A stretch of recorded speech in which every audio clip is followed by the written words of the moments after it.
বৌমা শাশুড়ির এই ঝগড়ার প্রধান কারণ হচ্ছে জেনারেশন গ্যাপ, ঠিক কিনা? শাশুড়ি এক জেনারেশনের আর বৌমা আরেক জেনারেশনের। শাশুড়ি ভাবে একরকম, বৌমা ভাবে আরেক রকম।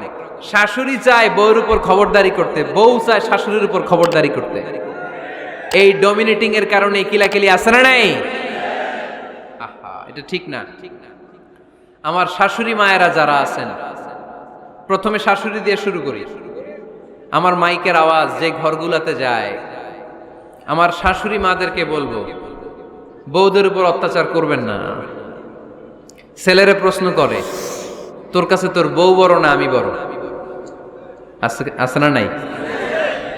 এটা একটা প্রশ্ন হইল। তোর বউ বড় না আমি বড়? দুইজনেই বড়। তো এক ছেলে সুন্দর উত্তর দিছে, আমার কাছে ভালো লাগছে উত্তরটা শুনে।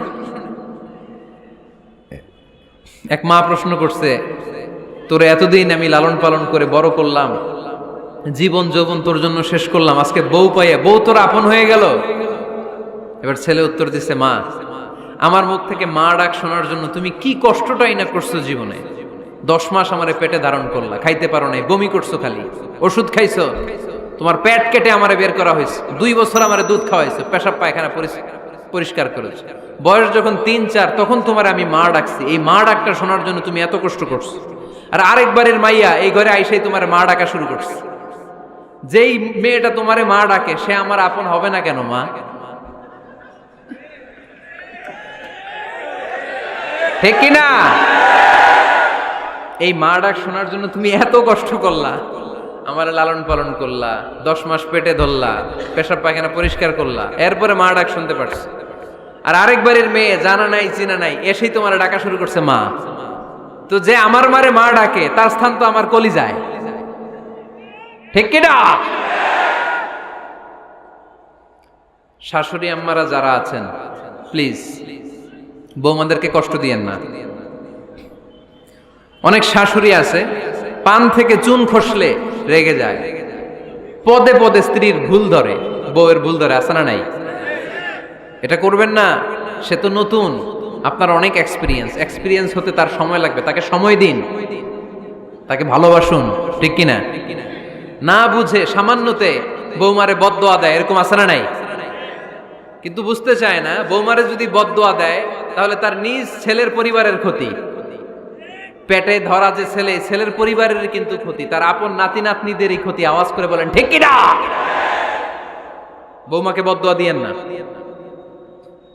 বৌমাকে নিজের মেয়ের মতো দেখবেন। সমাধান আমি দিচ্ছি। কেমন দেখতে হবে? নিজের মেয়ের মতো। নিজের মেয়ে সকালে ঘুম থেকে ওঠে 11টা, ওইটা সমস্যা নাই। বৌমা কেন উঠলো না, ওইখানেই ঝামেলা, আছে না নাই?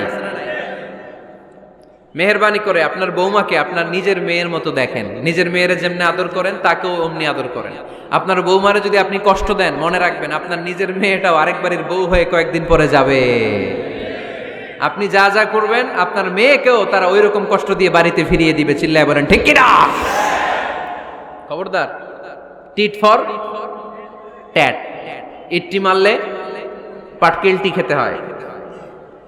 এজন্য শাশুড়ি আম্মা জানারা যারা আছেন, বৌমার সাথে খারাপ আচরণ করবেন না মেহেরবানি করে। তাকে আপনি কষ্ট দিলে আপনার নিজের মেয়েটাও আরেক বাড়ির বৌমা হবে, সেও ওই বাড়িতে এই কষ্টগুলো ভোগ করবে। এগুলো যখন আপনি শুনবেন তখন আপনার চোখ দিয়ে পানি পড়বে কি পড়বে না? পড়বে। এবার আসেন বৌমার কথা বলি। বৌমা যারা আছেন মেহেরবানি করে, বৌমা যারা আছেন মেহেরবানি করে আপনার শাশুড়ি আম্মাকে নিজের মায়ের জায়গায় রাখবেন। আপনার বাড়ি ছেড়ে নতুন বাড়িতে আসছেন, তো এটাই তো আপনার বাড়ি। আপনার মা রেখে দিয়ে নতুন মা পাইছেন, এটাই তো আপনার মা। তো ওনাকে মায়ের জায়গায় বসাতে আপনার সমস্যাটা কোথায়? বৌমারা খেয়াল রাখবেন, আপনি আপনার শাশুড়ির সাথে যে আচরণটা করতেছেন, আপনার শেষ বয়সে আপনার ছেলের বিয়ে দেওয়ার পরে যে বৌমাটা আসবে ওই আচরণই আপনাকে ফিরিয়ে দিবে। The nature has its own return. প্রকৃতির একটা মাইর আছে, এটা শেষ মাইর, এটা শেষ খেলা। প্রকৃতির খেলা বড় খেলা। আপনি আপনার শাশুড়ির সাথে যে আচরণ করবেন, আপনার শেষ বয়সে আপনি একদিন শাশুড়ি হবেন, এটা মাথায় রাখবেন। ওই আচরণই আপনি ফিরে পাবেন। আওয়াজ করে বলতে হবে ঠিক কিনা? এজন্য 9 নাম্বার পয়েন্টস হচ্ছে মিউচুয়াল রেসপেক্ট।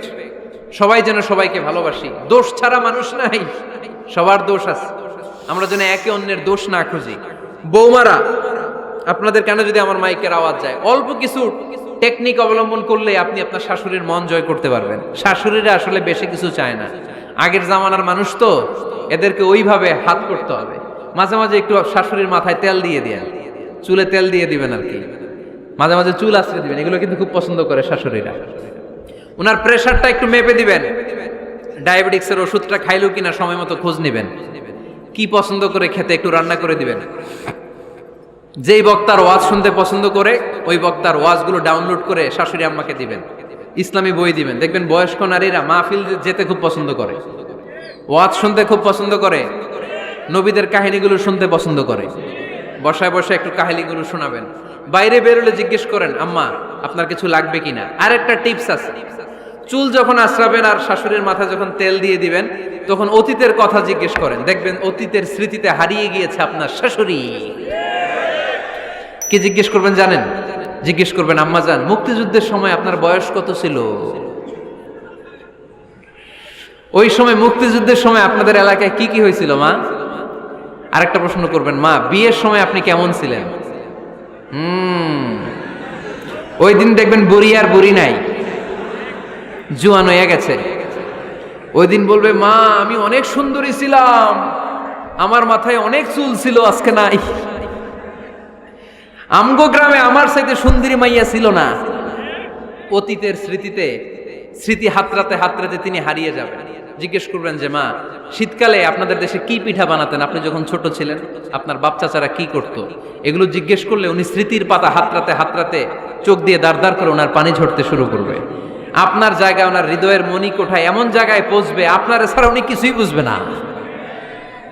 বৌমারা, এই অল্প কিছু টিপস অবলম্বন করে আপনারা আপনাদের শাশুড়ির মনকে জয় করতে পারেন। শাশুড়ি বৌমার দ্বন্দ্ব আমরা চাই না, আমরা চাই শাশুড়ি বৌমাকে নিজের মেয়ের মতো জানো, আর বৌমা শাশুড়িকে আপন মায়ের মতো ভালোবাসুক, ঠিক কিনা? এই মিউচুয়াল রেসপেক্টই পারে শাশুড়ি বৌমার দ্বন্দ্বকে দূর করতে, আর ঘরটারে শান্তির টুকরা বানাতে। আওয়াজ করে বলেন ঠিক কিনা? কয়টা গেল? আর আছে কয়টা? দোয়া করবেন একে অপরের জন্য। দোয়া, সাইয়েদনা ইব্রাহিম ফ্যামিলির জন্য দোয়া করতেন, রব্বি জাআলনি মুকিমাস সালাতি ওয়া মিন যুররিয়াতি রব্বানা ওয়া তাকাব্বাল দুআ। ও আল্লাহ, আপনি আমার নামাজ কায়েমকারী বানান, আমার কলিজার টুকরা সন্তান ইসমাইলকেও নামাজ কায়েমকারী বানান, আমার দোয়াটা আপনার দরবারে আপনি কবুল করে নেন। সুবহানাল্লাহ পড়েন। রব্বানা ইন্নী আসকানতু মিন যুররিয়াতি বিওয়াদিন গায়রি যী যারইন ইনদা বাইতিকাল মুহাররাম। ও আল্লাহ, আমার সন্তান সন্ততি, আমার ফ্যামিলিকে ধুধু মরুপ্রান্তর এই উপত্যকার মধ্যে তোমার কাবা ঘরের সামনে রেখে গেলাম, তাদেরকে তুমি নামাজ কায়েমকারী বানিয়ে দিও। গোটা বিশ্বের সব মানুষের অন্তর আমার ফ্যামিলির দিকে আল্লাহ তুমি ঝুঁকিয়ে দিও। ওয়ারযুকহুম মিনাস সামারাত, ফলমূল দিয়ে আল্লাহ তুমি তাদেরকে রিজিকের ব্যবস্থা করে দিও। তার মানে সব নবীরা তাদের পরিবারের সদস্যদের জন্য দোয়া করতেন কি করতেন না? আবার কোরআন আমাদেরকে শিখালো, রব্বানা হাব লানা মিন আজওয়াজিনা ওয়া মিন যুররিয়াতিনা কুররাতা আ'য়ুন ওয়াজআলনা লিল মুত্তাকিনা ইমামা। ও আল্লাহ, এমন নেককার সন্তান, এমন নেককার স্ত্রী আপনি আমাকে দান করেন যাদের দিকে তাকালে আমার চোখ দুইটা ঠান্ডা হয়ে যায়। চক্ষু শীতলকারী স্ত্রী দেন। বিয়ে যাদের হয় নাই, ইয়াং ছেলেরা এই দোয়াটা করবা। বিয়ের জন্য দোয়ার দরকার আছে না নাই? প্রতিদিন এই দোয়া করবা, আল্লাহ এমন স্ত্রী দেন, এমন জীবন সঙ্গিনী আপনি আমাকে দেন, এমন লাইফ পার্টনার দেন যার দিকে তাকালে আমার চোখ জুড়িয়ে যায়। এমন সন্তান আল্লাহ আপনি আমার ফ্যামিলিতে দেন যাদের দিকে তাকালে আমার চোখ দুইটা ঠান্ডা হয়ে যায়। নেককার সন্তান, নেককার স্ত্রী আল্লাহর কাছে দোয়া করে চেয়ে নিতে হয়। তাহলে ফ্যামিলি মেম্বার একে অপরের জন্য দোয়ার দরকার আছে না নাই?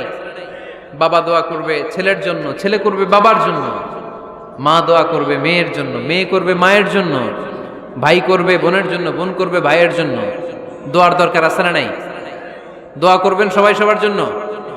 এই যে কোরআনের বঙ্গানুবাদ পাওয়া যায় না এখন, কথা বলেন, স্মার্টফোন আছে কার কার দেখি? হ্যাঁ, কারা কারা স্মার্ট দেখি?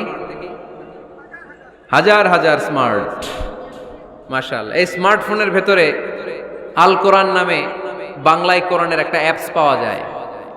কথা বলেন, পাওয়া যায় কি যায় না? আজকে থেকে এই অ্যাপসটা ডাউনলোড করে প্রতিদিন 1 আয়াত 2 আয়াত 3 আয়াত করে পড়া শুরু করে দেন।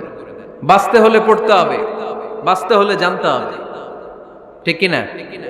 এই স্লোগান আমাদেরকে শিখায়। এই স্লোগান তো আল্লাহ, এই স্লোগান দিয়েই তো আল্লাহ কোরআন শুরু করছে, ইকরা বিসমি রাব্বিকাল্লাযী খালাক। বাঁচতে হলে জানতে হবে, বাঁচতে হলে পড়তে হবে, পড়ার কোনো বিকল্প নাই। আওয়াজ করে বলেন ঠিক কি না? সুজানগরের রায়েরা, মোবাইলের অ্যাপসের ভিতরে আমরা কোরআন রাখতে রাজি আছি তো সবাই? হাদিসের অ্যাপস ডাউনলোড করতে রাজি আছি তো? বাস রাজি আছি, ডাউনলোড করে রাইখা দেবো, আর কেউ পড়বো না নাকি? হ্যাঁ, প্রতিদিন একটা আয়াত হলেও যেন আমরা পড়ি। আল্লাহ যা বলা দরকার সব বলে দিয়ে গেছে, নতুন করে আর কিছু বলবে না। আমরা যেন পড়াশোনা করি, আমরা যেন একটা পাঠাগার বানাই। আবারও কখনো আসার সুযোগ হইলে আমি জিজ্ঞেস করবো, যদি আমার মনে থাকে যে আপনাদের পাঠাগার আছে কার কার ঘরে, সেদিন সবার হাত তুলতে হবে। এমনি পারা যাবে তো? আল্লাহ তুমি তৌফিক দাও।